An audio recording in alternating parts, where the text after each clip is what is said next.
पानामध्ये डाव्या बाजूला असणारं पण जेवणाची चव दुप्पट करणारं मस्त पंचामृत. उन्हाळा म्हणजे मस्त कैऱ्यांचा सीझन.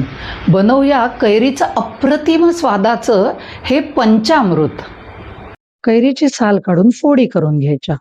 1.5 टेबलस्पून तेलात पाव चमचा मोहरी, पाव चमचा जिरं, पाव चमचा मेथी, 8-10 कडीलिंब म्हणजे कढीपत्त्याची पानं, 2 हिरव्या मिरचीचे तुकडे आणि 1.5 टेबलस्पून सुक्या खोबऱ्याचे काप परतायचे.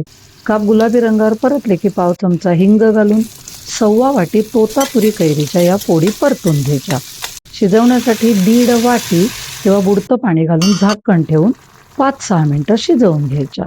मग पाव चमचा हळद, 1 चमचा तिखट, पाव चमचा धनेपूड, अर्धा चमचा गोडा मसाला आणि 1 टेबलस्पून भाजलेल्या तिळाचं कूट, 1 टेबलस्पून भाजलेल्या दाण्याचं कूट घालायचं, चवीनुसार मीठ. सगळ्याला एकत्र छान उकळी येऊ द्यायची आणि नंतर आंबटपणा बॅलन्स करायला 2-3 टेबलस्पून गूळ घालायचा.